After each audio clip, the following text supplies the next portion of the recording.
The chamber stretched so far that its walls disappeared into manufactured twilight. 73 species each floating in designated Human, pods activate at the heights analysis that proclaimed their protocols. status We in the must cosmic understand their hierarchy. weaknesses. The air hummed with The translation patterns are fields, accelerating. turning We must clicks, act now. whistles, I see and it. What are your growls into projections? something every Catastrophic. species We could need understand. reinforcements. Agreed. Ambassador Lasara Specimens Marie are stood at stable. the center Increase of the containment floor. fields on the right A small sector. figure in Their dark reactions gray, will be her crucial for the silver-streaked next hair pulled phase. back severe and simple. We must address this Around issue, her, Mimi. council The members consequences of shifted in their inaction are pods severe. with barely I urge you concealed to consider amusement. the evidence and act Some now. made sounds the translation fields rendered as laughter. She had just finished reading Earth's formal declaration. Lasara's hands remained still at her sides. Her face showed nothing. But behind her dark eyes, a memory played on endless repeat. A memory 15 years old that felt like yesterday. Her son, 7 years old, running through the colony gardens on Arcturus Station. His laugh bright as starlight. Then the sirens, the breach. Pirates pouring through hull sections while Earth's Navy was 3 systems away, too small, too slow, too late. She found him in the medical bay, small and cold and silent. The physician said it was quick. The physician lied. Lasara blinked once. The memory retreated, but it never left. It never would. Let me understand this correctly. Speaker Velthar's 3-part beak clicked in what passed for variant amusement. Your species, which achieved faster than light travel a mere 80 years ago, wishes to claim exclusive rights to a sphere of space 50 light years in diameter around your home system. That is correct, Lasara said. Her voice carried no hint of nervousness, no tremor, no doubt. And you expect all spacefaring species to honor this exclusion zone. Velthar's tone made clear what he thought of the idea. We expect all spacefaring species to avoid this region. Yes, the chamber erupted. Translation fields struggled to process the cacophony. Laughter, certainly. Disbelief, outrage from the more aggressive species who saw this as an insult to the established order. Lasara waited. She did not fidget, did not look away from the speaker's pod, simply stood there while council members expressed their opinions of humanity's audacity. Above her, in the highest observation pods, the eldest species watched in silence. Matriarch Senya of the Vorton Collective leaned forward. Ancient eyes studied the human woman. Something in Lasara's stillness troubled here. This was not the posture of someone making empty demands. This was the posture of someone who had already decided, already committed, already mourned. Finally, Velthar raised one wing arm for silence. The chamber gradually quieted. Ambassador Marik, he said, your species controls 12 colonies. 12. The Zitharan Empire controls 47 star systems. The Moreni Collective spans 300 worlds. Even the youngest species on this council, besides your own, has been traveling the stars for 600 years. What possible justification do you have for such a demand? Lasara's expression did not change, but her next words fell like stones into still water. My government tried diplomacy for 80 years, Speaker. We were invaded twice, raided 23 times, lost 40,000 citizens. Your civilized galaxy watched. Today, we stop asking permission to exist. We are not demanding. We are informing. There is a difference. A new voice cut through the chamber, deep, resonant, with the kind of authority that he came from conquest. Informing or threatening? All eyes turned to the Zitharan pod. High Commander Zarvosk leaned forward, his massive frame filling the viewing screen. Zitharans were large even by galactic standards. 4 powerful arms, thick armored hide, mandibles that could crush durasteel. They had built their empire through military might, viewed any challenge to their authority as an invitation to demonstrate superiority. Lasara turned to face him. The size difference was absurd. He was easily 3 times her mass, 4 arms to her 2, weapons-grade biology to her soft human flesh. But she did not step back, did not lower her eyes. We are not threatening anyone, Commander. We are establishing a boundary. We ask that all species respect it. Ask. Zarvosk's mandibles spread in what his species used for a smile. You ask nothing human. You stand before this council and declare that a massive region of space belongs to your infant civilization, and expect us to simply comply. Yes, the single word hung in the air. Simple, absolute, final. Zarvosk's laugh echoed through the chamber like rocks grinding together. Other species joined in. The idea was too absurd, too audacious, too perfectly ridiculous. Do you know who I am, Ambassador Marik? High Commander Zarvosk, Supreme Fleet Commander of the Zitharan Empire, victor of the Krell campaign, conqueror of the outer reaches. I know exactly who you are, Commander. Then you know what I have accomplished. The fleets I have broken, the worlds I have brought to order, and you think you can dictate where I may or may not travel. Lysara said nothing, simply watched him with those dark, calm eyes. Zarvos stood to his full height, impressive even through holographic projection. The traditional trade route between Zitharan space and the Outer Rim passes directly through your so-called exclusion zone. It has been used for 3,000 years. Do you truly believe we will alter our course because a species that still uses fusion drives asks us politely? The route can be adjusted, Lysara said. It would add perhaps 6 days to the journey, a small inconvenience. Compared to what? Compared to insulting the Zitharan Empire by suggesting we must go around your pitiful territory. His forearms spread wide. No, Ambassador Marik, I will not adjust our route. In fact, I believe it is time someone taught your species its proper place in the galactic order. The chamber went silent. Even the species that had been laughing moments before now watched with sudden interest. Zarvosk's words were not mere posturing. When a Zitharan High Commander spoke of teaching lessons, fleets usually followed. Commander Velthar said carefully, "Perhaps we should discuss this matter in a more diplomatic—" "There is nothing to discuss," Zarvosk interrupted. "In 3 of your months, the Zitharan trade fleet will pass through the human exclusion zone on our traditional route. If the humans wish to object, they are welcome to try."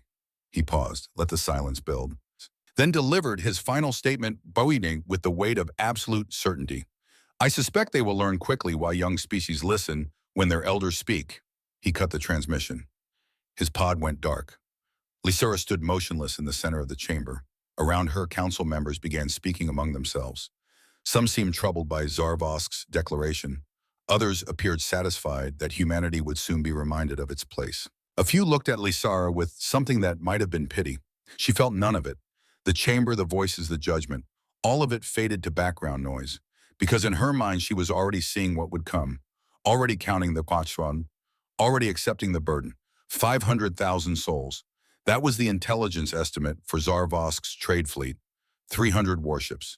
500,000 crew. All of them about to cross a line that could not be uncrossed. She had tried to warn them, would try again. But she knew how this would end. Knew it with the cold certainty of someone who had lost everything once and would do anything to prevent it from happening again. Ambassador Marik, Velthar said, his earlier amusement gone. The Council cannot control the actions of individual empires. If the Zitharan fleet enters your declared exclusion zone, we will not intervene. However, I must warn you that any hostile action against Zitharan vessels will be considered an act of war. The Council will not support Earth in such a conflict. "We understand," Lysara said. "Do you—" The voice came from one of the higher pods. Matriarch Senya floated her pod lower, her ancient eyes fixed on the human. "Commander Zarvosk was not making an empty threat. The Zitharan fleet will include at least 200 warships. Your entire navy numbers 40 vessels, and those with inferior shielding and weapons technology." 37 vessels currently operational, Lysara confirmed. "Then you must see reason," Senya continued, her tone almost gentle. "Withdraw your declaration. Apologize to the Zitharans. Perhaps offer trade concessions. It is not too late to avoid catastrophe." Lysara shook her head slowly, once, deliberate. "We will not withdraw the declaration." "Then your people will die," Senya said flatly. "Child, I have witnessed the rise and fall of empires older than your civilization. I have seen what happens when pride outweighs wisdom. The Zitharans will not show mercy." "We are not asking for mercy, Matriarch." "Then what are you asking for?" For the first time since entering the chamber, Lysara's expression shifted. Something moved behind her eyes, something that made several of the nearer council members unconsciously draw back. "We want to be left alone," she said quietly. "That is all we have ever wanted." She turned to face the chamber. Let them all see her. Let them all hear. "We spent 10,000 years fighting ourselves, destroying ourselves, nearly ending ourselves a dozen times over. We finally unified. We finally looked up at the stars and decided to join the galaxy peacefully. And in 80 years, we have been invaded twice, had our trade ships seized 7 times, and watched 3 of our colonies forced to pay protection money to species who see us as easy targets because we are young." Her voice remained calm, but the words cut through the chamber like a blade. "We are tired. We are tired of being tested. We are tired of being viewed as prey. We are tired of explaining that we simply want to develop in peace, so we are drawing a line, a clear line. And we are telling the galaxy as politely as we know how not to cross it." "Or what?"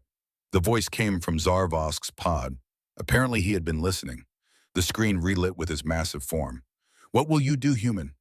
Your weapons are primitive. Your shields are weak. Your ships are slow. What possible threat do you pose? Lysura looked directly at him, held his gaze.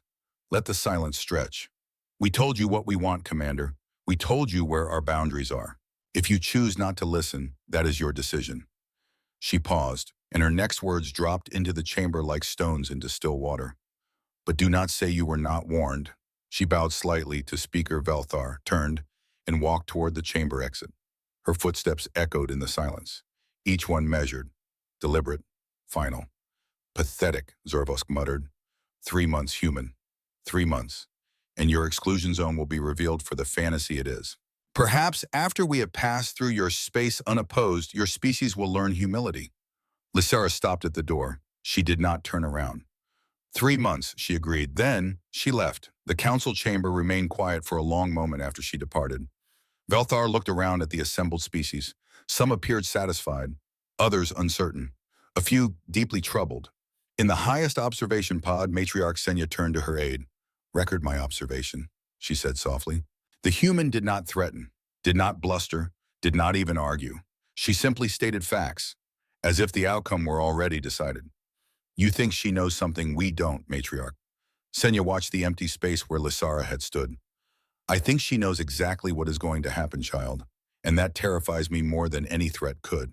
The war room existed 3 miles beneath the Rockies, shielded, hardened, built to survive anything the universe could throw at it.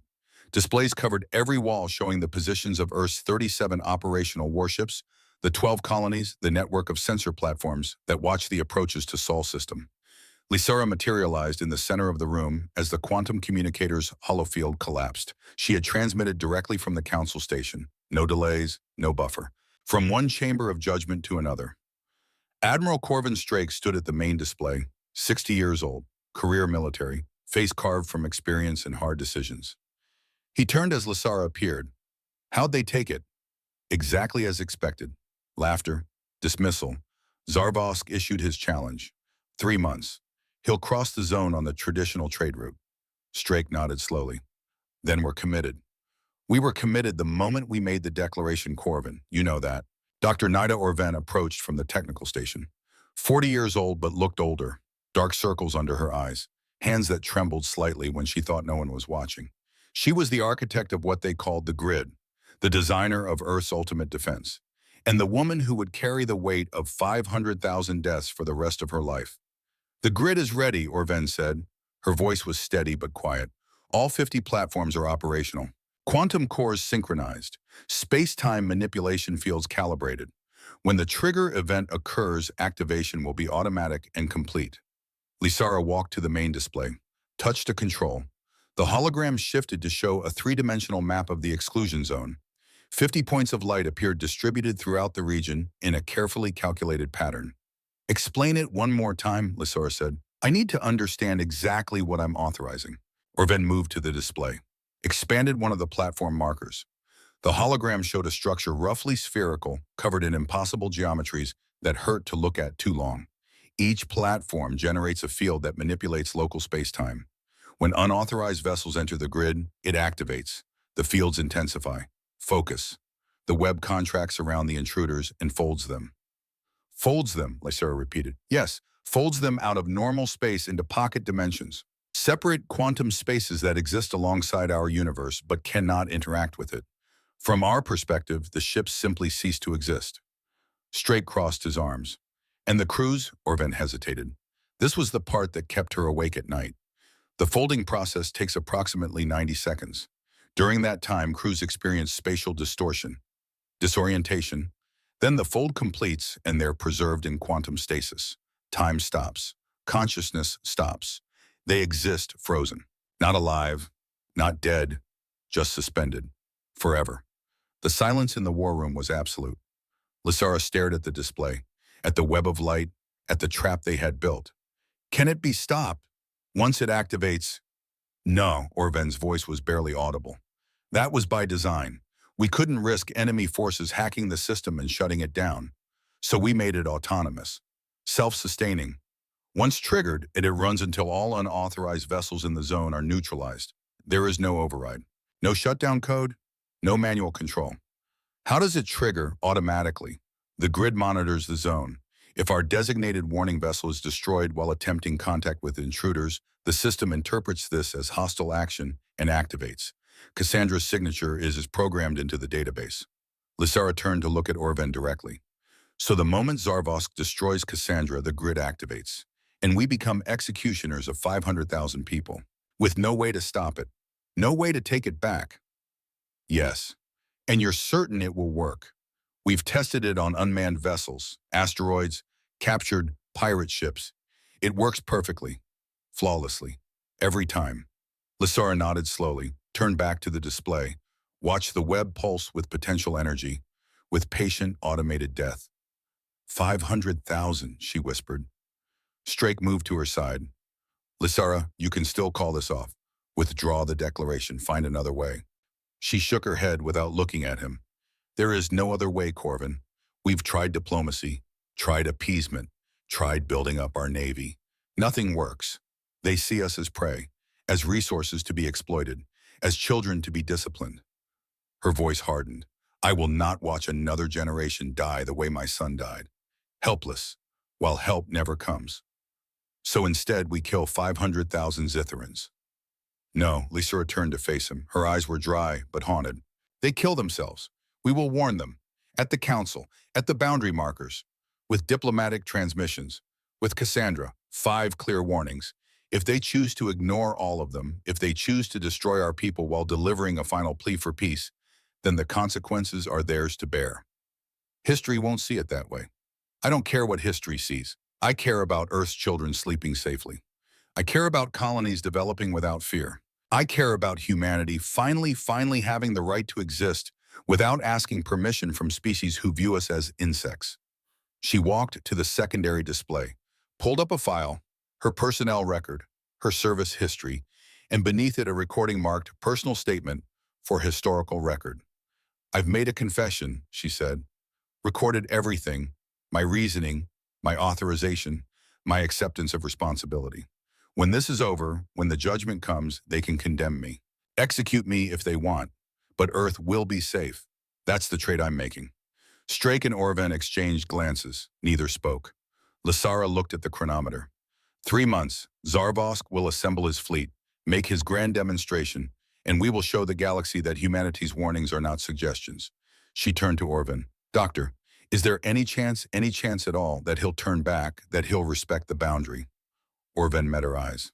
Based on the psychological profile, his public statements, his history number, Zarvosk views compromise as weakness. He'll cross the zone specifically because we told him not to prove he can, to make an example. Then we make an example of him. Lysara straightened, composed herself. When she spoke again, her voice carried the weight of command, of decision, of terrible necessary conviction. Admiral Strake, confirm grid status. All platforms operational ambassador. Dr. Orven, confirm trigger protocols. Automated response ready. Cassandra's signature confirmed in database. Then we proceed as planned. Maintain heightened readiness. Monitor Zitharan fleet assembly. And pray that I'm wrong about Zarvosk, that he surprises us, that he turns back. She moved toward the exit, paused at the door. But prepare for what happens when he doesn't. Rally Point Epsilon existed in the neutral zone between Zitharan space and the galactic core.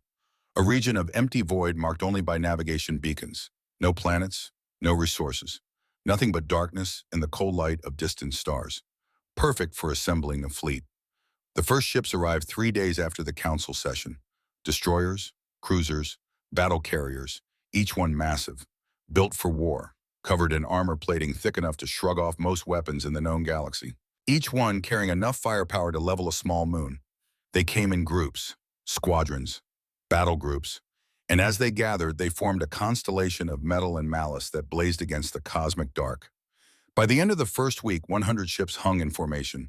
By the end of the second week, 200. By the end of the third week, 300 vessels of war filled the void. The largest fleet the Zitharan Empire had assembled in decades. High Commander Zarvosk stood on the bridge of his flagship, the Dominant Will, and surveyed his fleet through the main view screen. Pride swelled in his 4-chambered heart. This was power. This was the might that had conquered 47 systems, and he was about to use it to teach one arrogant species a lesson they would never forget. Captain Thyranash, his most experienced ship commander, approached from the tactical station. She was a veteran of the Krell campaign, had served under Zarvosk for 20 years, knew him well enough to speak her mind. "Commander, a word in private." Zarvosk gestured to his ready room. They entered, the door sealed behind them. "Speak." Thyranash stood at attention, but her eyes held concern. "Sir, I've been reviewing the Human Declaration, the intelligence reports on their technology, and I believe we should reconsider this course of action." "Reconsider." Zarvosk's mandibles clicked, not quite laughter, not quite anger. "We have 300 warships, Captain. They have 37. They have no weapons that can penetrate our shields. No tactics we haven't countered 100 times. What exactly concerns you?" "They don't bluff, sir. I've studied them. 90% of their recorded history is warfare. Against themselves, yes, but warfare nonetheless. They developed nuclear weapons and pointed them at their own cities, created biological agents that could sterilize their own planet. They came within hours of total self-annihilation multiple times, and yet they never quite destroyed themselves. They always pulled back from the edge." "Your point." "My point, Commander, is that humans are very good at preparation, at planning for worst-case scenarios. They spent thousands of years perfecting the art of killing each other. Now that they're unified, that energy has to go somewhere." Zarvosk moved to the viewport, looked out at his fleet. "You think they've prepared a trap?" "I think they've prepared something." The ambassador's demeanor at the council, her certainty. She wasn't threatening, she was stating facts, as if the outcome were already decided. "Then she is delusional, or desperate, or both." Zarvosk turned to face his captain. "Thyranash, I appreciate your caution, but I have spent 40 years building this empire. I have faced species with technology far beyond what humans possess. I have shattered fleets 10 times larger than their entire navy. If they have prepared something, we will adapt and overcome. That is what we do." Thyranash held his gaze for a moment, then nodded. "Yes, Commander. Return to your ship. Prepare your crew. In 1 week we depart for the human exclusion zone, and we show the galaxy that the Zetharan Empire bows to no one." Thyranash saluted, left, but the concern did not leave her eyes. Zarvosk remained at the viewport, alone now. His reflection stared back at him from the transparasteel. Forearms, armored hide, the face of a conqueror. He activated his personal communicator, a private channel, quantum encrypted, direct to his home on the Zetharan capital world. The hologram formed. His mate appeared, smaller than him but no less formidable, and behind her 3 offspring. Adolescents now, growing strong. "Honored mate," he said, the formal greeting, but his voice softened. "Beloved." "Zarvosk," she smiled. But there was worry there too. "I saw the council broadcast the Human Declaration. You're going through with this. I am the Supreme Fleet Commander. I cannot show weakness. It's not weakness to avoid unnecessary conflict. It's not unnecessary. The humans claim half a galaxy as their private territory. If we allow this, others will follow. Trade routes will be disrupted. Our economy will suffer. The Empire will appear weak." His eldest offspring stepped forward. "Father." The human ambassador. She seemed very certain. "What if they have weapons we don't know about?" Zarvosk's mandibles spread in what humans would call a smile. "My child, humans have been in space for 80 years. We have been traveling the stars for 3,000. They build fusion ships. We manipulate gravity itself. Their shields are primitive, their weapons conventional. There is no secret weapon that could threaten this fleet. Sometimes certainty is just stubbornness, and stubbornness breaks against reality." His mate was not convinced. "Promise me you'll be careful." "I promise. I am not rushing into battle. I am asserting our right to travel freely. If the humans are wise, they will watch our fleet pass and learn their place. If they are foolish and attack, we will defend ourselves. But either way, I will return, and the galaxy will remember that the Zetharan Empire does not yield." They spoke for a few more minutes, personal things, family things.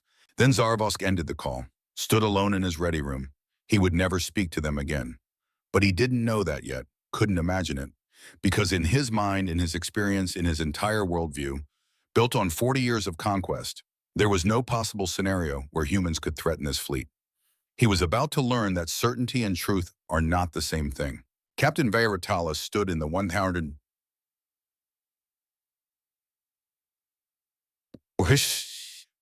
Oh, Sam, Sam, Sa, Sa, um, Dabba Chost, Son. Captain Viratalis stood in the observation deck looking down at Earth's blue curve. She was 34 years old, career Navy, had lost her husband to pirates 5 years ago, volunteered for this mission the day it was announced. Behind her, the door opened. 4 crew members entered. Her engineer, her pilot, her communications officer, her medic, all volunteers, all knowing what this mission meant. Captain, the engineer Kosaris moved to her side. Ship is ready, drives at 100%, life support optimal, quantum communicator synced with Earth Command. Talis nodded. Thank you, Ko. She turned to face her crew, looked at each of them. Kosaris, pilot Tavin Soren, communications officer Marcus Holt, medic Anna Lou. You all know the mission. Cassandra will position at the exclusion zone boundary. When the Zatharan fleet approaches, we transmit final warning. If they ignore it, we maintain position. Make them destroy us. And then the grid activates, Taven said quietly. Yes, automatically. Our destruction is the trigger. The grid will do the rest. Silence. They all understood. They were not going to fight, not going to flee, just going to stand there and die, so that 500,000 others would die after them. I won't lie to you, Talis continued. This is a one-way mission, but it's the most important mission any of us will ever fly, because after this, no species will ever ignore Earth's warnings again. No colony will ever have to watch their children die while waiting for help that comes too late. She pulled up a hologram, showed the message each of them had recorded. Goodbyes to family, explanations, acceptance. These will be delivered after. Your families will know you were heroes, that you volunteered, that you died trying to save 500,000 people by giving them one last chance to turn back. Anna Lou spoke up. Do you think he'll listen, Zarvosk? Talis met her eyes. No, but we have to try because that's who we are. We give chances. We issue warnings. We don't want to kill. We just want to be left alone. She straightened, composed herself.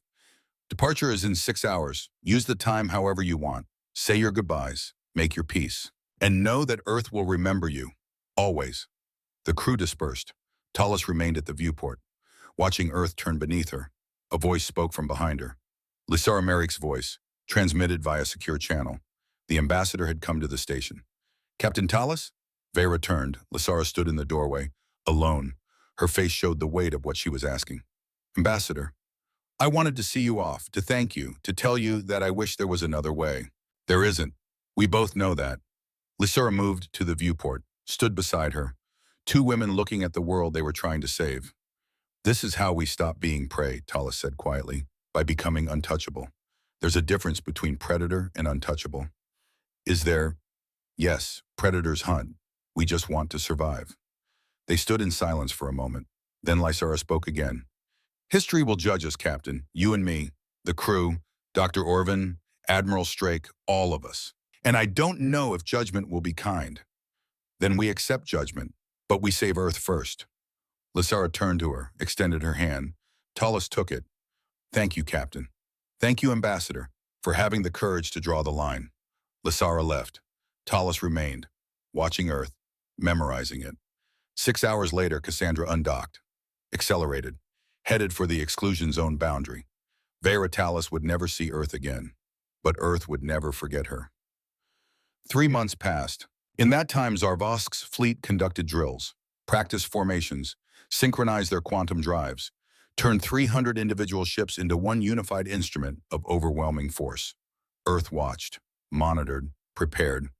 The grid hummed silently, waiting. Lysara spent the 3 months in a small apartment near Earth Defense Command. Barely slept. Couldn't eat. Every day was counting down to a moment she knew was coming, but desperately hoped wouldn't. The day arrived. The Zatharan fleet departed Rally Point Epsilon on schedule. Exact timing. Perfect formation. A metal constellation that stretched across 100,000 kilometers of void. They traveled for 6 hours. Standard fleet speed.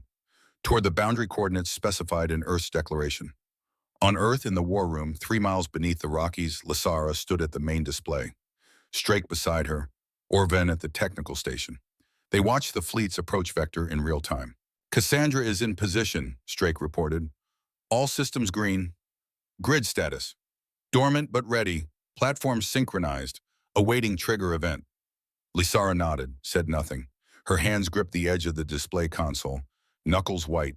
On the view screen, Cassandra appeared. A small ship, 40 meters long, crew of 5, standing between Earth and the largest fleet assembled in decades. Fleet approaching boundary in 10 minutes, Strake said quietly. Lysara closed her eyes.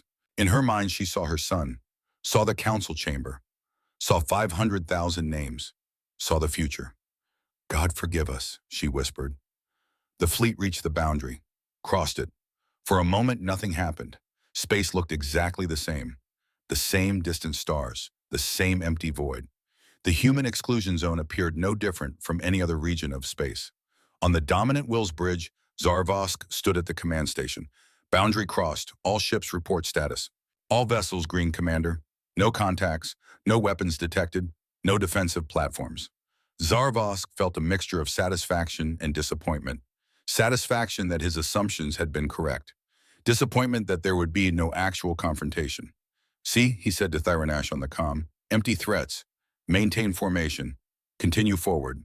Then sensors detected a single ship, small, human configuration, approaching from galactic north. Contact, single vessel. Mass suggests research class, not military. It's not even shielded. Zarvos moved to the sensor station, studied the readings, then laughed. They sent a research ship, put them on screen. The main view screen shifted, showed Cassandra's small bridge. Captain Veritalis stood at its center. Behind her, 4 crew members at their stations. The contrast was absurd. 5 people versus 500,000. This is Captain Veritalis of the research vessel Cassandra, the human woman said. Her voice was tired, as if she had been through this conversation before and knew how it would end. You are currently in violation of Earth's exclusion zone. Turn back now. This is your final warning. Zarvok stared at the screen in disbelief, then began to laugh. Around the bridge, his crew joined in. Your final warning, he repeated. Captain Talus, look around you. 300 warships, each one capable of destroying your vessel with a single shot. And you issue warnings. Talus nodded slowly. I see your ships, Commander. They're very impressive, but I'm still telling you to turn back. Or what will you do with your little research ship? I won't do anything, but if you continue forward, something else will. Threats from someone in no position to threaten. Not a threat, a plea. Talus's expression shifted. Something like sadness entered her eyes. Please, Commander, turn back. Take the long route. Add 6 days to your journey. It's such a small price. The only price that will be paid today is the one for your arrogance. Zarvosk's amusement faded to cold command. You have 30 seconds to move your ship out of our path, or we will move it for you. Talus closed her eyes for a moment. When she opened them, Zarvosk saw something he didn't expect. Not fear, not anger, just deep, profound sadness. Then I'm sorry, she said. I'm sorry we couldn't convince you. I'm sorry for what's going to happen. And I'm sorry that we tried so hard to avoid this and you forced us to do it anyway. 20 seconds. My crew and I volunteered for this. We all signed up knowing what would happen. We drew straws to see who would get to be the voice. The last person who tried to warn you. I won. 10 seconds. Our families know. They're proud of us. We all left messages. Her voice didn't shake, didn't waver. Mine said I love you and I'd do it again. Zarvos leaned forward. Fire. The weapons officer pressed a single button. A lance of superheated plasma crossed the distance between the dominant will and Cassandra in less than a second. The research vessel didn't try to dodge, didn't run, didn't fire back. It simply vanished in a bright flash of light and expanding gas. Silence filled the Zitharan bridge. Resume course, Zarvosk said quietly, but the victory felt hollow. Something about Talus's words bothered him. The way she had been so calm, so resigned, as if she had expected exactly what happened, as if it had all been part of some larger plan. He shook off the thought. Cassandra had been nothing, a gesture. Its destruction changed nothing about the fleet's mission. All ships maintain formation, continue forward, maximum scanner range, standard vigilance protocols. The fleet obeyed. 300 warships now traveling through space where 5 humans had just died. On Earth, in the war room 3 miles beneath the Rockies, alarm screamed. Trigger event confirmed. Cassandra destroyed. Grid activating. Dr. Orven's hands flew across her console. Platforms coming online. Quantum cores initiating. Space-time fields generating. Network synchronization in progress. Strake's voice was hollow. Time to full activation. 30 seconds. Lysara stood frozen, watching the display. Watching 50 points of light across the exclusion zone begin to pulse. Begin to brighten. Begin to weave their web. 20 seconds. She thought of Veritalis, thought of her crew, thought of 5 brave souls who died so she could make this choice. 10 seconds. She thought of her son, thought of every human child who would sleep safely because of what was about to happen. 5 seconds. She thought of 500,000 Zitharan souls, 500,000 people who had families, dreams, lives, who were just following orders, who didn't deserve this. Activation complete. Grid is online. Full operational status. The display showed the exclusion zone, but now it was no longer empty space. 50 platforms burned with impossible light, and between them, connecting them, forming a net of pure geometry, threads of warped space-time spread across the void. The web was complete, the trap was sprung, and Zarvosk's fleet sailed deeper into it with every passing second. Strake turned to Lysara. It's done. We can't stop it now. Lysara nodded. Her face was stone, but her hands trembled. I know. She walked to her office, sealed the door, sat down at her desk, and finally alone buried her face in her hands. 500,000 souls, the price of peace, the cost of safety, the burden she would carry until the day she died. Outside, the grid pulsed, patient, automated, absolute, waiting to fulfill its purpose, waiting to show the galaxy what happened when you ignored humanity's warnings, waiting to teach a lesson that would echo through the stars for centuries. The boundary had been crossed. Now came the consequences. 4 hours after crossing the boundary, 4 hours since Cassandra burned, 4 hours since the web began to form. High Commander Zarvosk walked through the corridors of the dominant will, inspecting, observing. Crew at their stations. Weapons charged. Crew at their stations. Weapons charged. Shields at maximum. Everything exactly as it should be. But something felt wrong. He couldn't define it. Couldn't point to a specific anomaly or malfunction. Just a feeling, a pressure, as if the universe itself was holding its breath. On the bridge, his senior officers worked their stations with practiced precision, monitoring sensors, tracking fleet positions, maintaining formation. 300 ships moving as one through the exclusion zone. Status report, Zarvosk commanded. His tactical officer looked up. All vessels maintaining formation, Commander. No contacts, no weapon signatures. Navigation shows we're proceeding on course. Estimated time to far boundary 7 days at current speed. Sensor anomalies. A pause, slight, but there. Intermittent, sir, minor fluctuations in local space-time readings. Nothing that affects operations. Likely natural phenomena associated with the region's stellar geography. Zarvosk moved to the sensor station, studied the displays himself. The officer was right. Small fluctuations, ripples in the fabric of space, brief gravitational eddies that appeared and disappeared. Nothing alarming. Nothing except that they hadn't been there 4 hours ago. Continue monitoring. I want updates every 10 minutes. Yes, Commander. He returned to his command chair. 4 massive armrests to accommodate his forearms, the seat designed specifically for his physiology. The bridge arranged so he could see everything, control everything. He was the master here, the conqueror, the supreme commander of the most powerful fleet in this sector of the galaxy. So why did he feel like prey? The comm chimed. Captain Theranesh. Her face appeared on a secondary screen. Commander, my sensor teams are reporting unusual readings, spatial distortions forming around the fleet. Very subtle, but consistent. I'm seeing the same on the dominant will. Analysis unknown, sir. The patterns don't match any natural phenomena in our databases. It's almost as if... She trailed off. Speak, Captain. It's almost as if space itself is responding to our presence, forming around us, moving with us. Zarvosk felt his mandibles tighten. Impossible. Space doesn't respond. It's empty. Void. We move through it. It doesn't move with us. I know, sir. I'm just reporting what the sensors show. Keep monitoring. Inform me immediately of any changes. He cut the transmission. Sat in silence. The bridge crew worked around him. Efficient, professional, and aware that their commander's certainty was beginning to crack. Then the communications officer spoke. Commander, The Relentless has stopped responding to hails. Zarvosk's attention snapped to her. Define stopped responding.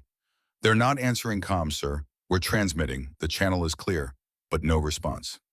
Sensor status. The tactical officer checked his displays. Relentless is still on sensors of commander. Still in formation, maintaining exact position.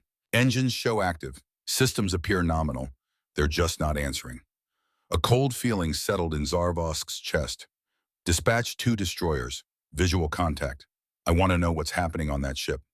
Yes, sir. Sending Iron Fang and Stormbreaker. On the tactical display, 2 icons broke formation. Accelerated toward the Relentless. Standard approach vectors. Textbook maneuvers. Zarvosk watched. Waited. The 2 destroyers reached the Relentless. Matched velocity. Moved alongside for visual confirmation. Iron Fang reports visual contact, sir. Relentless appears intact. No damage. No signs of distress. Ports are all closed. No activity visible. Are they attempting to board? Preparing docking procedures now, Commander. 30 seconds passed. 45. A minute. Commander. The communications officer's voice had changed. Higher, tighter. Iron Fang has stopped responding. The cold in Zarvosk's chest spread. And Stormbreaker. Also silent, sir. He stood, moved to the tactical station, stared at the display.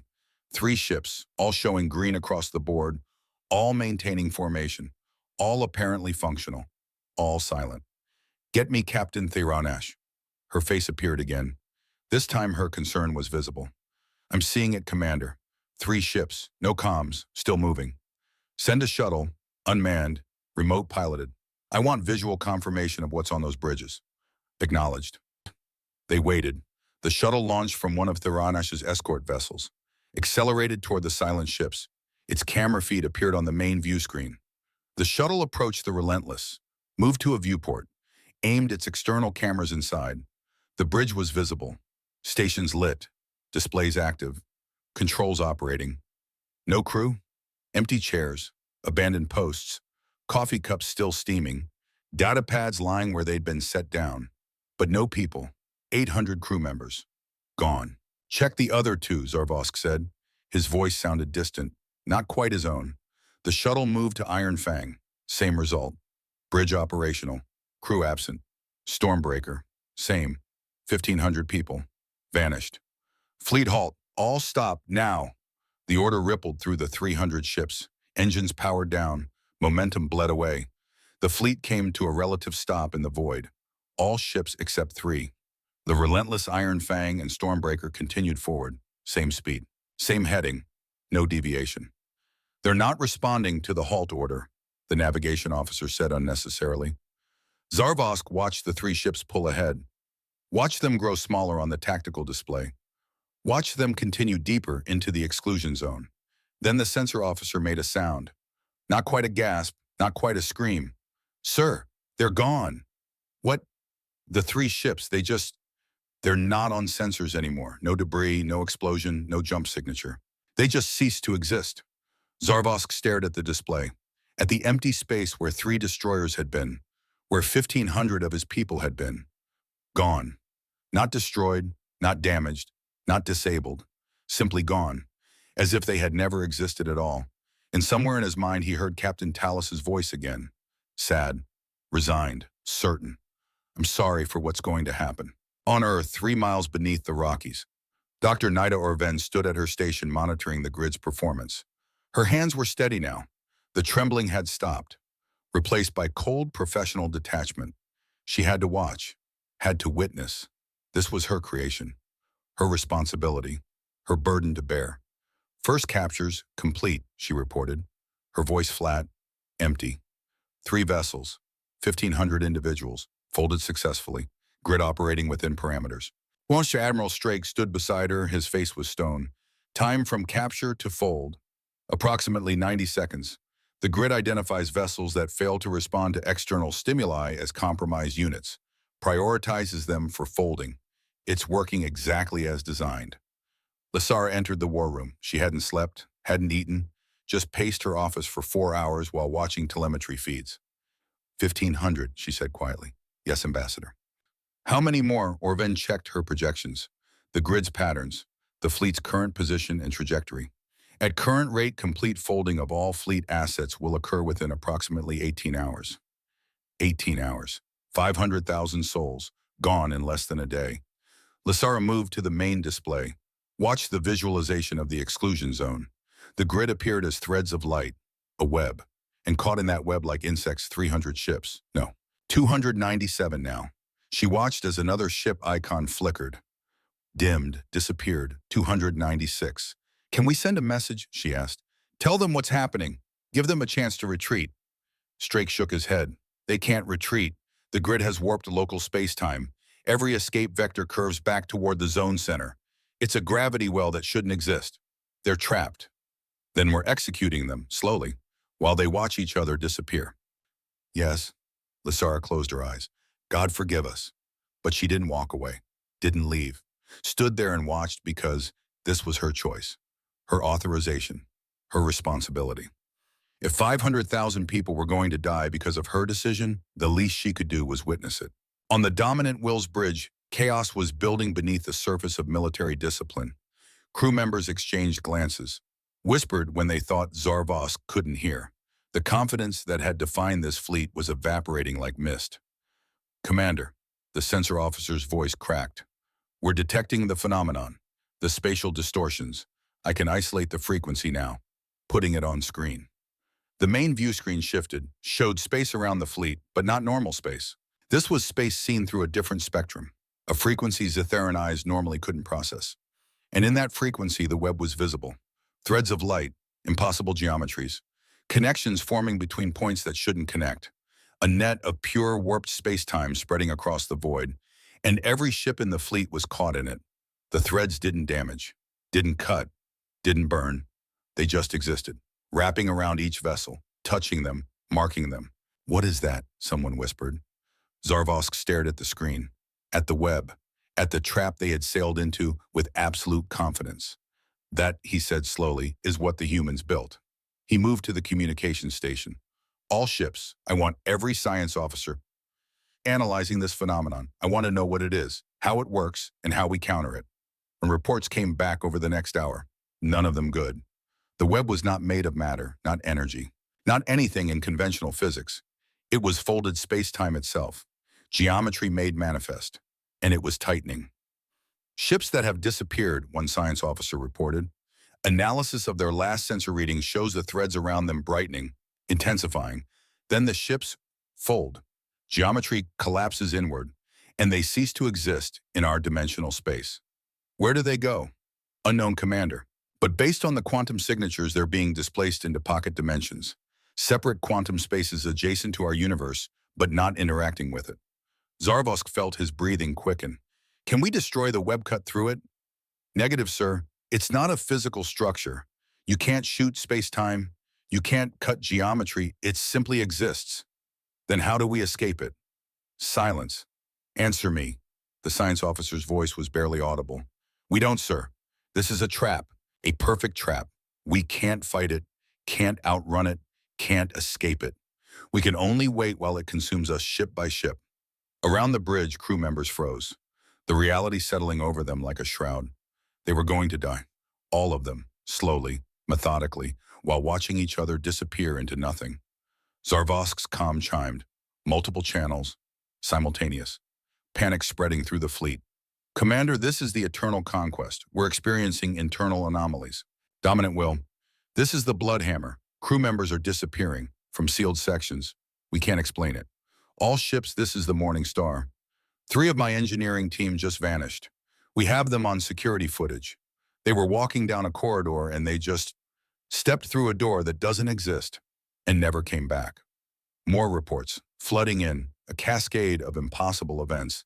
People disappearing from inside ships, vanishing from locked rooms, stepping around corners and never appearing on the other side, walking through doorways that led nowhere. The grid wasn't just taking ships, it was reaching inside them. Selectively removing crew members, like picking meat from bones. Zarvosk opened fleet-wide communications. All vessels, implement lockdown protocols. No one travels alone. Groups of 4 minimum. Seal all non-essential sections. Stay in visual contact at all times. The orders went out, were followed. made no difference. People continued to disappear, from bridge stations, from engineering, from crew quarters, sometimes in front of witnesses, sometimes while holding hands with others. One moment present, the next moment gone. The communications officer on the dominant wheel suddenly clutched her headset, her scales paled. "Commander, I'm receiving something. Audio. Garbled. It's coming from coordinates where the relentless should be, but there's nothing there on sensors. Put it through." Static filled the bridge, white noise, the sound of quantum interference, and beneath it barely audible screaming, distorted, stretched, as if coming from very far away or very deep. Then words, fragmentary, terrified. "Fold. Happening. Can see. Reality breaking. Don't let it." The transmission cut off, replaced by silence more terrible than the screams. Zarvosk felt his blood turn cold. "Clean that up. Isolate the signal. Where is it coming from?" The communications officer worked frantically. "Sir, the signal? It's coming from the exact coordinates where Relentless vanished. But it's not normal space. The quantum signature is wrong. It's like the signal is bleeding through from somewhere else." Another transmission. Different voice. Female. Theranash's crew. 90 seconds. Everything stretching. Time fragmenting. Turn back before. Gone. "What's happening in those 90 seconds? Zarvosk demanded. Dr. Orven's voice came through on a priority channel from Earth. She had been listening, monitoring. "Commander Zarvosk, I'm Dr. Naida Orven. I designed the grid. What you're hearing are the final transmissions from crews during the folding process. It takes approximately 90 seconds from initial capture to complete fold. During that time, your people experience extreme spatial distortion, reality fragmenting around them. Then the fold completes and quantum stasis locks in. Time stops. Consciousness stops. They're preserved, frozen. They feel nothing. After that. After, Zarvosk said. But during those 90 seconds, Orven was quiet. Then, during those 90 seconds, they experience what a human mind would interpret as hell. We're sorry, we tried to warn you." The channel closed. Zarvosk stood on his bridge, understanding settling over him like ice. Not instant death, not clean, not merciful. 90 seconds of watching reality tear apart, of feeling space-time fold around them, of experiencing dimensions that organic minds were never meant to perceive, and then frozen. Forever, in whatever state they were in when time stopped. "How many?" he asked quietly. "Fleet count," the tactical officer said, voice shaking. 212 vessels remaining. We've lost 88 ships, 176,000 people. 176,000 people who had just experienced 90 seconds of cosmic horror before being locked in eternal stasis. And the grid was accelerating. "Commander," Theranash's voice. "Urgent. I'm proposing emergency action. We scatter the fleet, maximum thrust in random vectors. The grid can't track 300 targets moving in 300 directions. Some of us might escape." Zarvosk considered. It was desperate, but they had no other options. "All ships, prepare for emergency scatter on my mark. Random vectors, maximum thrust. Execute in 30 seconds. The fleet prepared, engines charging. Each captain calculating their own escape vector, their own desperate attempt at survival. 10 seconds. On Earth, alarm sounded. Commander Orven's voice came through again. "Don't scatter. The grid interprets rapid evasive maneuvers as hostile action. It will prioritize those ships. They'll fold faster." Zarvosk froze. "You're saying if we try to escape, we die quicker?" "Yes, the grid is designed to eliminate threats. Fleeing ships are processed as priority threats. And then what do we do? Continue forward. The grid will consume you ship by ship, but it's slower than if you run. I'm sorry. There is no escape. Only the choice between slow death and fast death." Zarvosk stared at nothing, then made his decision. "Cancel scatter. All ships maintain course. We go forward together." "Commander," Theranash's voice was desperate. "We can't just wait to die." "We have no choice, Captain. Running makes it worse. So we proceed with dignity. We face what's coming, and we hope that our deaths teach the lesson that will save others." He cut the channel. Theranash sat on her bridge, looked at her crew, saw the fear, the desperation, made her own decision. "Helm, prepare for maximum thrust. Break formation. We're running." "Captain, her executive officer stared at her. "The commander ordered." "The commander is wrong. We're Zatharan warriors. We don't wait for death. We fight." Even if the fight is futile, engage. Her ship broke for Ayun, accelerated hard, breaking away from the fleet. For 3 seconds, it looked like it might work. Then the threads around her ship brightened, intensified, contracted with terrifying speed. Thiranesh had time for one thought: I was wrong. Then reality folded. 90 seconds of horror compressed into subjective eternity, space tearing, time fragmenting, dimensions bleeding together, and then stasis. Frozen. Her ship gone from normal space. The lesson delivered. On the dominant Will Zarvosk watched Thiranesh's ship disappear. The brightest, fastest fold yet. She tried to save her crew, he said quietly, and the grid killed them faster for it. There is no escape, no mercy, only consequences. Fleet count 211. 60 hours after crossing the boundary, 60 hours of slow consumption, 60 hours of watching his fleet die ship by ship. Fleet count 123 vessels. Zarvosk had stopped sleeping, stopped eating, just stood at his viewport watching the web pulse around them, watching ships flicker and disappear, watching the impossible geometry tighten. Then sensors detected something new. A ship, human configuration, approaching from outside the grid at a distance calculated to remain safe. Not a research vessel this time. Military, marked with Earth Defense Force insignia. The communications officer looked to Zarvosk. He nodded. The transmission connected. A human male appeared on screen. Older, gray hair, military uniform decorated with rank insignia. Admiral, if Zarvosk was reading the symbols correctly. Hi, Commander Zarvosk. My name is Admiral Corvin Strake, Earth Defense Force. I'm here to witness. Witness, Zarvosk's voice was hollow. You mean watch. Watch us die. Yes, the honesty was brutal, but Zarvosk appreciated it. No pretense, no false sympathy, just truth. Admiral Strake, I am requesting, begging that you deactivate the grid. We surrender. We acknowledge Earth's sovereignty.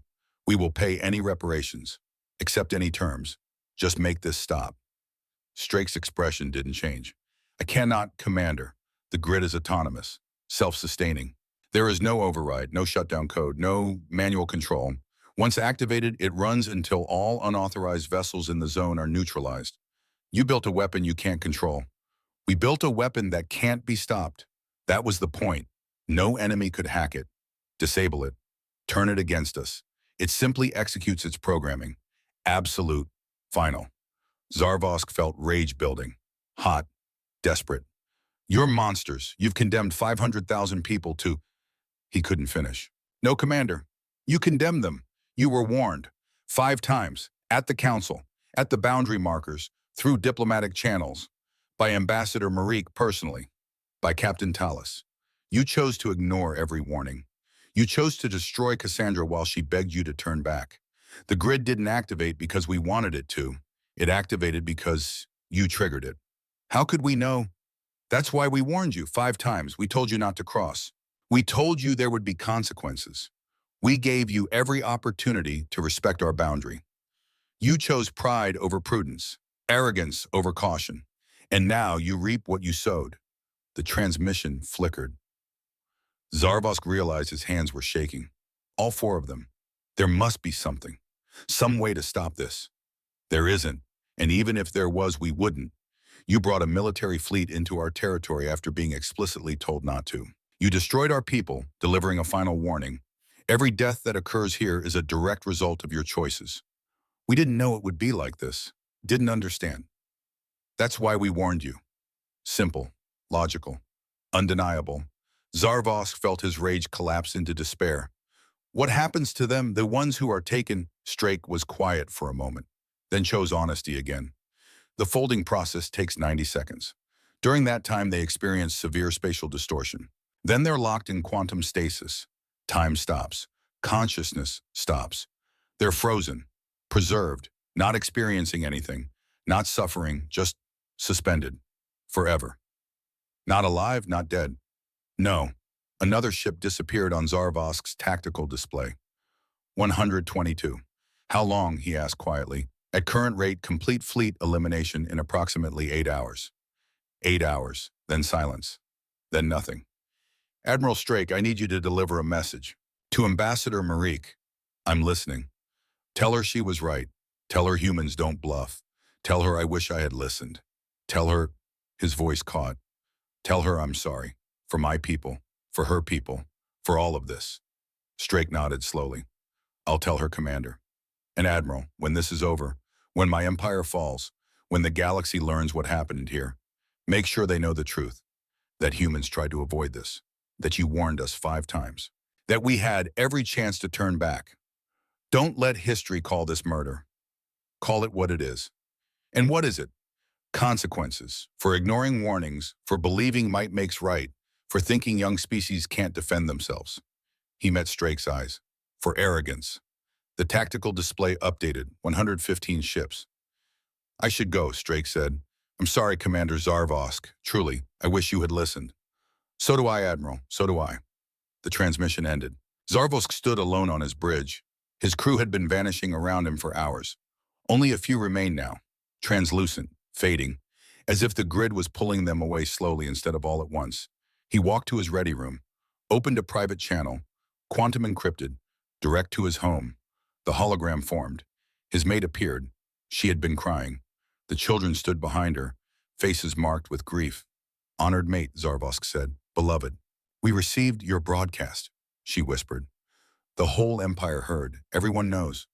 Good. Then they'll learn, they'll remember, they'll respect boundaries. His youngest child stepped forward. Father, are you going to die? Zarvosk felt something break inside, but his voice remained steady. Yes, child, soon. The grid will fold our ship. For 90 seconds, I will experience something terrible, and then I will be frozen. Preserved. Not truly dead, but not alive either. Existing in a place between. Unable to reach you, unable to hold you.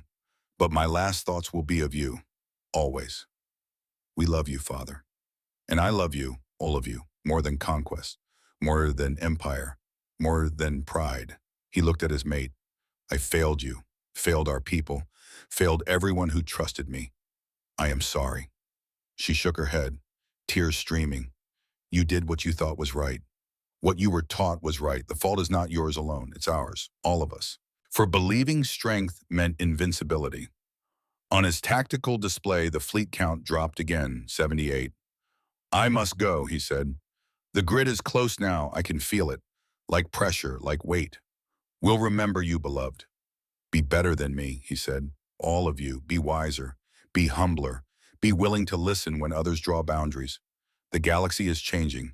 Adapt or die. The pressure increased. The bridge around him began to warp, geometry bending in ways that shouldn't be possible. Goodbye, beloved. Goodbye, children. Remember me, learn from me, and live. The hologram flickered, his family reaching toward him, calling his name. Then light, brilliant, overwhelming, the web contracting, space folding. 90 seconds of experiencing dimensions that organic minds were never meant to perceive. Reality fragmenting, time becoming spatial, space becoming temporal. Everything wrong, everything breaking. Zarvosk's last coherent thought before the horror consumed him, we were warned. Then the fold completed, and he existed frozen in quantum darkness, aware of nothing, experiencing nothing, just preserved, forever. His bridge crew around him, all locked in their final expressions, all suspended in that eternal moment between life and death.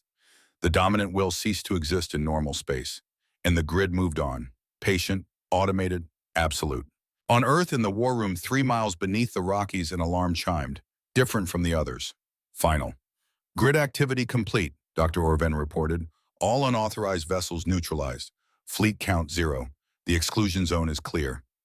Lysara stood at the main display, had stood there for 72 hours, watching the count drop, ship by ship, soul by soul, 300 to 200 to 100 to 0. 500,000 people. Gone. Not killed. Worse. 90 seconds of cosmic horror. Then frozen. Preserved. Locked in quantum stasis. Forever. She had authorized this, had known it would happen, had accepted the cost. But knowing and witnessing were different things. Admiral Strake approached, stood beside her, silent for a long moment. It's done, he finally said. Yes. Zarvosk asked me to deliver a message. He said to tell you that you were right, that humans don't bluff, that he wished he had listened, that he was sorry. Lysara closed her eyes. Did he suffer? For 90 seconds, yes. Then quantum stasis. After that, nothing. No awareness, no pain, just preservation. A good death, then. As good as it could be, given everything. Lysera opened her eyes, looked at the display, at the exclusion zone now clear and quiet, at the grid humming patiently, waiting for the next intruder that would never come. What have we done, Corvin?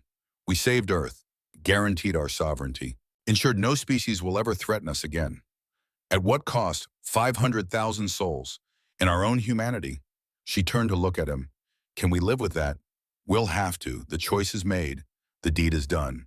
History will judge us, but Earth's children will sleep safely.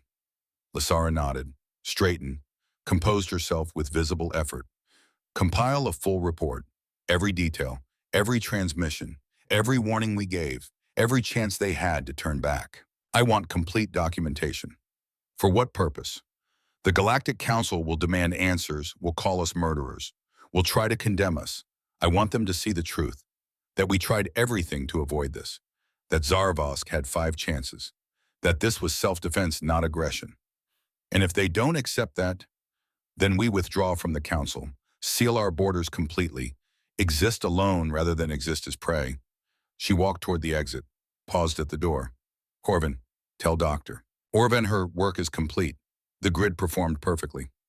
She's not proud, Lysera. She's devastated. I know, so am I. So are we all. But we did what we had to do. Did we? Lysera was quiet, then spoke words that would haunt her forever. I don't know anymore.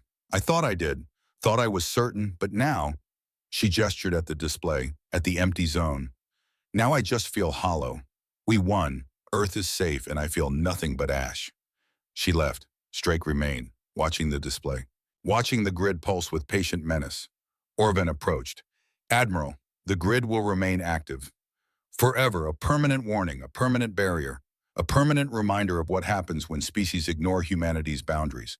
And the 500,000, they remain, frozen, preserved, eternal prisoners, eternal lesson.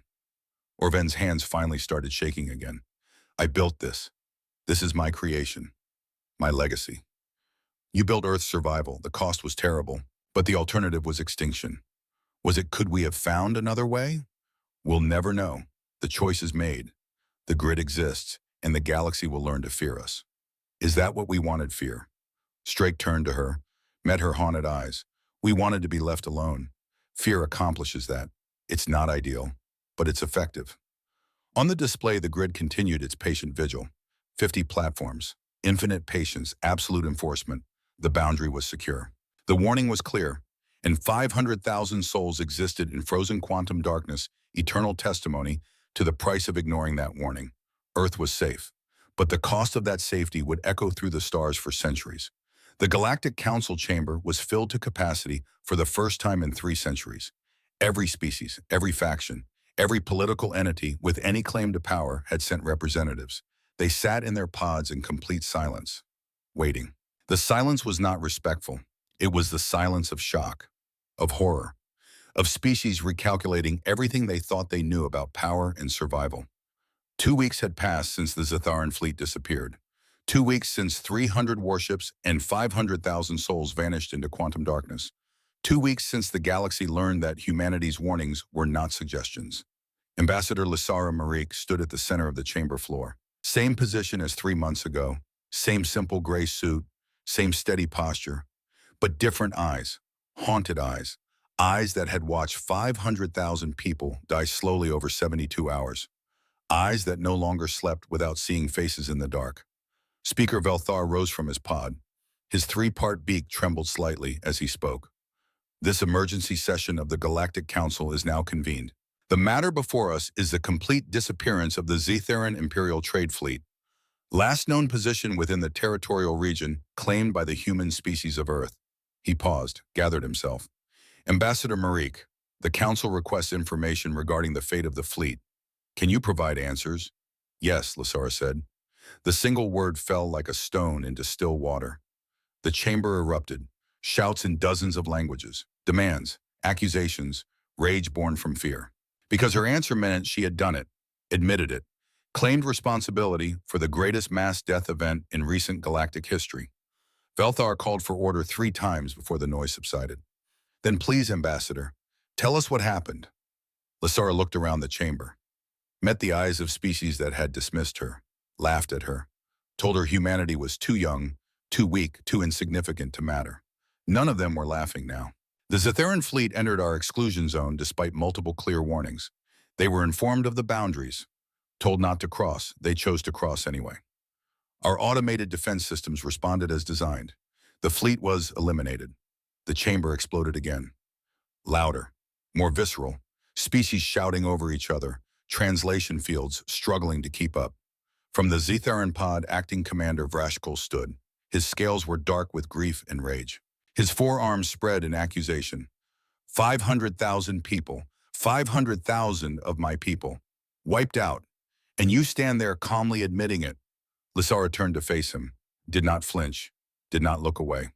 Yes, I'm sorry for your loss, Commander. Truly, but your people were warned 5 separate times, at the council session 3 months ago, at the boundary markers placed throughout the zone, through formal diplomatic transmissions. When our research vessel Cassandra intercepted your fleet and begged your high commander to turn back. And even as Captain Veritalis died trying to save you, knowing she would be destroyed for delivering that final warning. Her voice remained level, but steel ran beneath it. Your high commander chose to ignore every single warning, chose to destroy our people, chose to continue forward into our sovereign territory with a military fleet. The consequences of those choices were his responsibility, not ours. You murdered them, Vrashkol roared. We defended our territory. There is a significant difference. Matriarch Senya floated her pod lower. Ancient eyes studied Lysara with something between horror and understanding. Ambassador Marik, I must ask what I believe speaks to the heart of this matter. You say your defense systems responded as designed.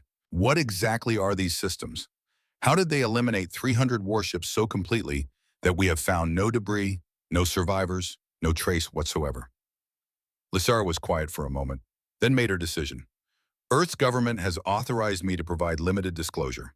If I explain our defensive capabilities, we will be sharing classified military information with the entire galaxy. But given the circumstances, transparency seems appropriate. She pressed a control on her wrist device. Holographic displays appeared above her, visible to the entire chamber. Complex equations, 3-dimensional models of impossible geometries, schematics that looked more like art than technology.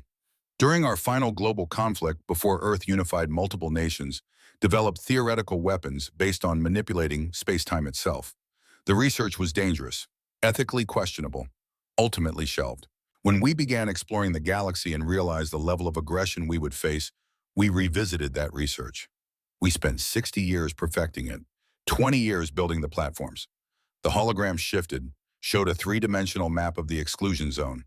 50 points of light appeared. 50 autonomous platforms. The grid.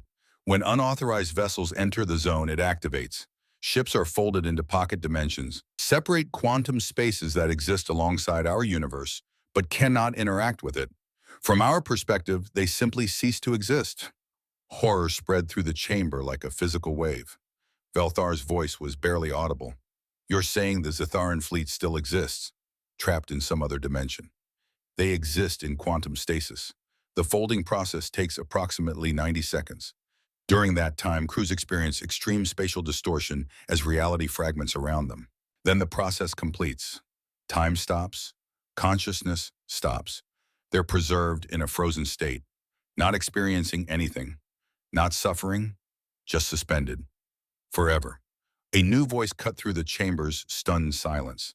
Scholar Thelovan, who had tried to warn Zarvosk months ago, you've trapped them in quantum stasis. He struggled for words. That's a fate worse than death. No, Lysara said firmly. Death is final. This is preservation. They feel nothing, experience nothing. Time does not pass for them. There is no suffering because there is no consciousness. Can they be retrieved? Senya asked. Theoretically, yes, if all 50 platforms were simultaneously deactivated and the fields collapsed in precise sequence, anything trapped inside would return to normal space. However, doing so would leave Earth defenseless. We have no intention of deactivating our defenses. So they are lost forever. And they were lost the moment High Commander Zarvos gave the order to enter our territory after being warned 5 times not to. Vrashkol's voice shook. You have condemned my people to eternal imprisonment. Your high commander condemned them, Lysara corrected. We gave fair warning. We could not have been more clear. He gambled that we were bluffing, that a young species could not possibly have developed weapons capable of stopping a Zitharan fleet. He was wrong. That is tragedy. But it is not murder. The chamber fell silent. Representatives looked at each other. In those looks, understanding passed between them. Fear, respect, a fundamental recalculation. Velthar cleared his throat. Ambassador Marik, the council must deliberate. However, I have one final question. You have revealed these weapons, shown us how they function. Are you not concerned that other species will develop countermeasures or similar weapons? Lysara's expression shifted. Something cold entered her eyes. Let them try. The physics involved require understanding we spent centuries developing. Even with what I've shared, it would take most species hundreds of years to replicate our work, and by then our defenses will have evolved. She paused. But more importantly, we hope no one will try. We hope today serves as permanent warning. Earth has boundaries. Those boundaries are absolute. Cross them and you will cease to exist. We say this not as threat, but as fact. Test us and you will share the Zitharan fleet's fate. And if the council votes to sanction Earth, Vrashkol demanded, to demand you dismantle these weapons. The chamber held its breath. Lysara's voice was quiet but carried to every corner. Then we will politely decline and withdraw from the Galactic Council. We joined hoping for peaceful coexistence and mutual respect. If the Council cannot provide that, if our desire for simple sovereignty is viewed as aggression, then we have no place here. We will return to Sol System, seal our borders completely, and have no further contact with galactic civilization. You would isolate yourselves, Senya asked. If necessary, yes. We survived 10,000 years alone on one planet. We can survive another 10,000 alone in one star system. It would be a loss. But it would be preferable to being constantly tested, constantly threatened, constantly told that our boundaries don't matter because we are young. She looked around the chamber one final time. We came to the stars hoping to find friends. We found predators. So we learned to be something that predators avoid. That is not the story we wanted to write, but it is the story you forced us to write. With that, she bowed slightly to Speaker Velthar and walked toward the exit. Wait, the voice stopped her. Scholar Thilovan floated his pod down to chamber floor level. Ambassador Marik, may I speak with you privately? Lysara stopped, turned. Of course, Scholar. They moved to a side chamber. The door sealed. In the main chamber, the debate erupted. The side chamber was small, quiet. Thilovan's many eyes studied Lysara with unsettling intensity. I tried to warn them, he said quietly. 3 months ago, I told High Commander Zarvosk that humans do not bluff. He did not listen. I know. We monitored the council session. We appreciated your attempt. Appreciated enough to tell me the whole truth. Lysara's guard went up. What truth? What you told the council about pocket dimensions and quantum stasis. There's more, isn't there? She studied him, then slowly nodded. Yes. The grid is defensive, but you have offensive capabilities as well. How did you know? Because I study humans, and humans never build just one weapon. You build layers, backup plans, systems within systems. Lysara was quiet, then made a decision. 300 autonomous platforms, hidden throughout the galaxy, near major trade routes, close to population centers, strategic locations, each equipped with the same space-time manipulation technology as the grid, but designed for precision strikes rather than area defense. Thilovan felt a chill. You're saying Earth could strike back at any species anywhere, at any time. We're saying that anyone who harms Earth would regret it. We don't advertise this because we don't want to use it.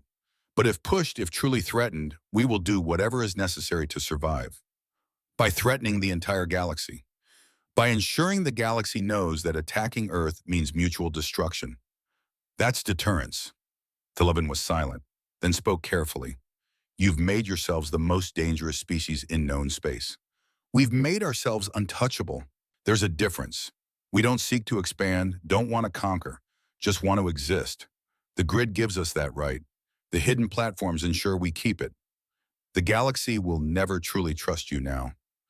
I know, but they will respect our boundaries, and that's enough. He studied her face, saw the toll this had taken. Was this about defense, Ambassador, or revenge? Your son died 15 years ago. Pirates. Earth's navy too far away. Lysara's composure cracked slightly. I joined government with one mission. Make sure no human child ever dies like my son did. Helpless. While help never comes. If that makes me a monster, so be it. But Earth's children sleep safely now. You paid for safety with your soul. Yes, and I'd do it again. She straightened. Thank you for trying to warn them, scholar. I hope that in time more species will listen to voices like yours. She left. The Lovin remained, understanding what humanity had become. A species so committed to survival that they had turned themselves into the galaxy's ultimate deterrent. The Zitharan Empire died slowly. 47 systems, 300 worlds, billions held under Zitharan control. Within a week, the first rebellion started. Colonies conquered decades ago, worlds that had paid tribute, species that had bent the knee. They rose up. Coordinated or spontaneous, it didn't matter. The Zitharan Empire, built on military superiority, collapsed when that superiority vanished. Acting Commander Vrashkol tried to hold it together. 3 weeks. That's all he managed. Then his final transmission, broadcast across all frequencies. The Zitharan Empire is no more. We built our power on military might and the assumption that no one could challenge us. Earth proved that assumption wrong. Our fleet, our pride, our high commander all gone because we believed ourselves invincible. His voice carried absolute defeat. Let our fall be a lesson. Might does not make right. The galaxy has changed. Technology can overcome numbers. Determination can defeat strength, adapt, or become another cautionary tale. He resigned the next day, retired to a remote colony world. The 47 systems found their own paths. Some declared independence. Others formed new alliances. A few descended into civil war. The Galactic Council sent peacekeeping forces to the worst zones, but mostly let transitions occur naturally. One former colony was Kethril, agricultural, peaceful, conquered 80 years ago. Among its population was a young Zitharan officer named Renkal, 23 years old, had lost his uncle and 2 cousins in the fleet. He felt the contradiction like physical weight, glad for freedom, devastated by loss. So he sought understanding. Lysara returned to Earth to celebrations, parades, speeches, medals, hero of humanity, savior of Earth. She accepted it all with calm exterior, smiled for cameras, said the right words, then went home, sealed the door, and finally let the mask slip. 3 days before the nightmares became unbearable, every time she closed her eyes, she saw faces, 500,000 of them, staring from quantum darkness. Admiral Strake found her on the 4th night, sitting at her kitchen table. Coffee cold, eyes red but dry. Can't sleep, can't stop seeing them. He sat across from her. Lysara, you saved Earth. I killed 500,000 people, Corvin. They killed themselves by ignoring 5 warnings. I activated the grid. I gave the authorization. I watched them die and did nothing. You couldn't stop it. It's autonomous. She looked at him. Does that make it better?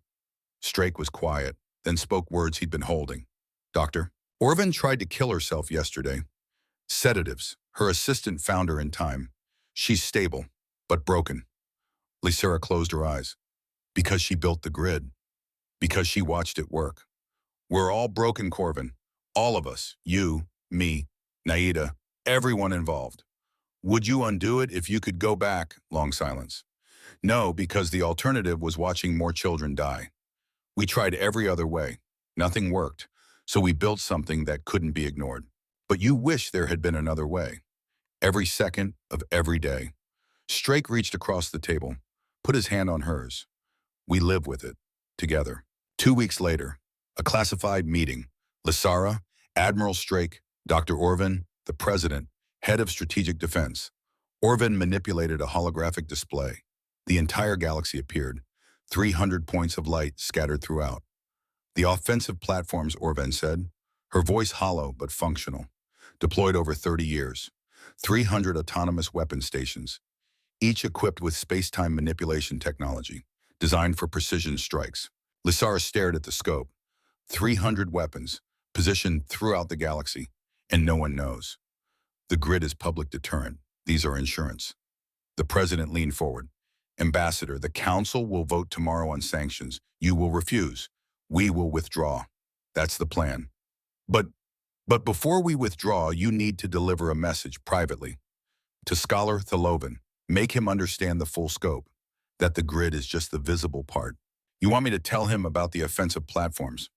We want him to make the galaxy understand that attacking Earth means the end of galactic civilization. Lysara looked at the map, at 300 points of light, at apocalypse hidden among the stars.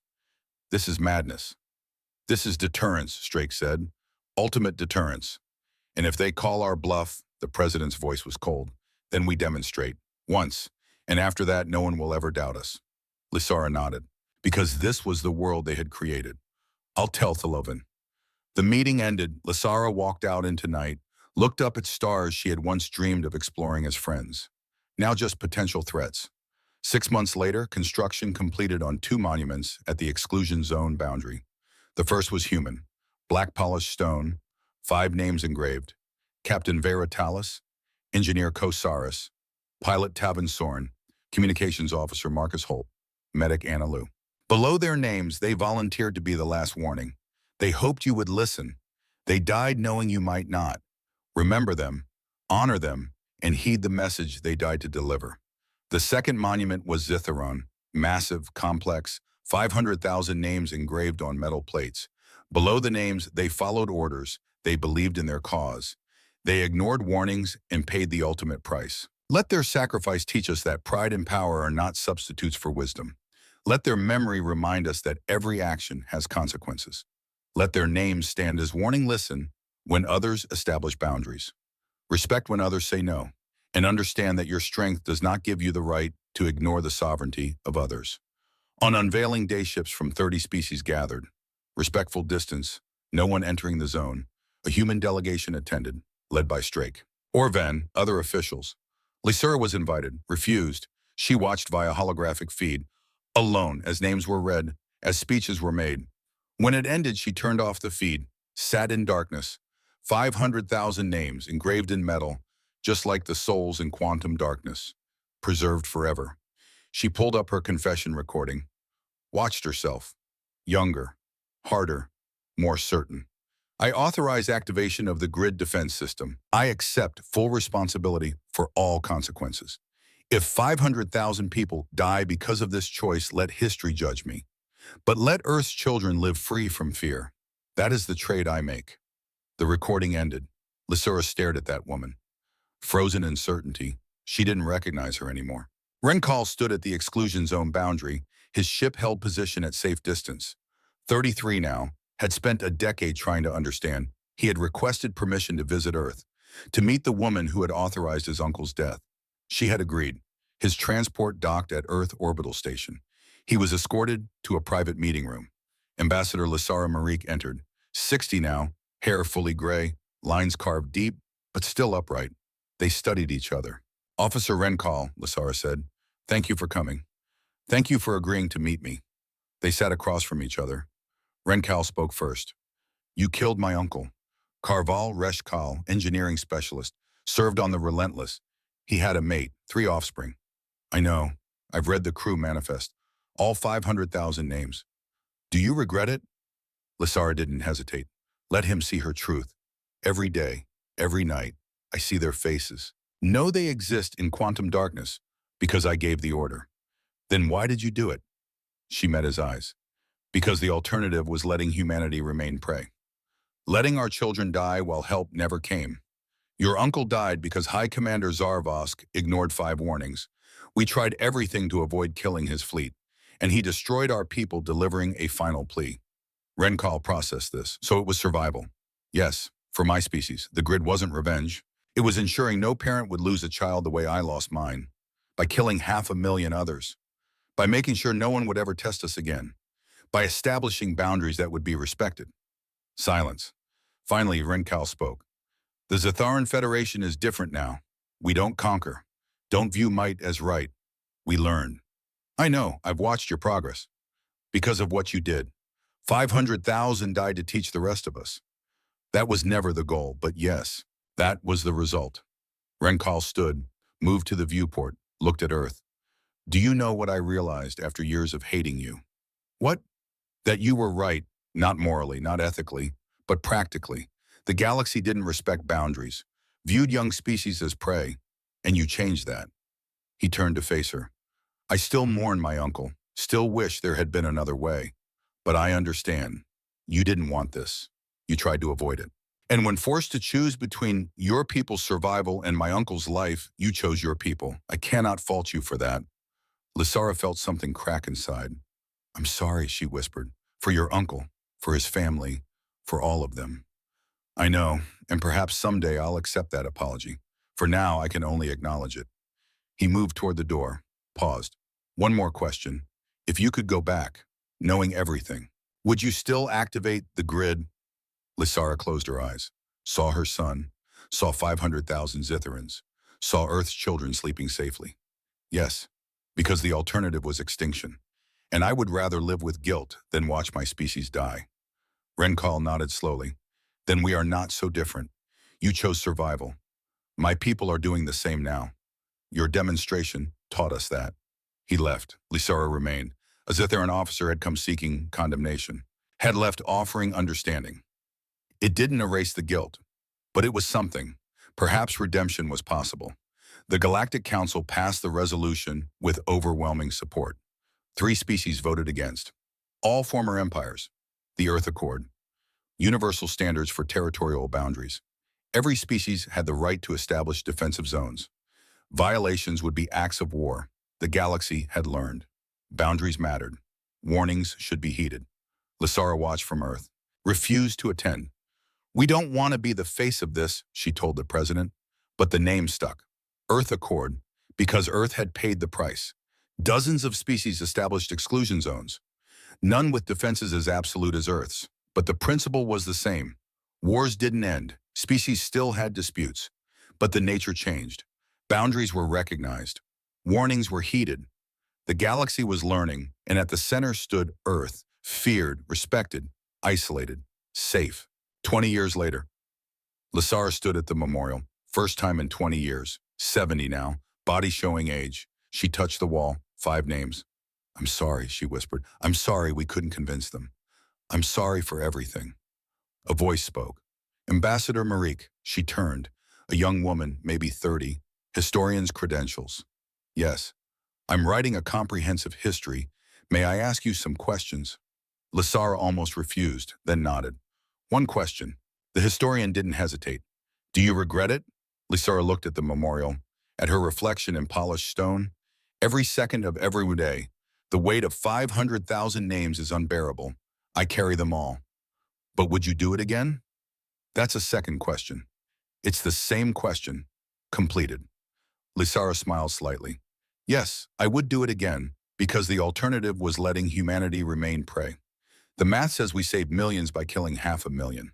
But math doesn't account for guilt, for nightmares, for the cost of looking at yourself knowing what you've done. How do you live with it?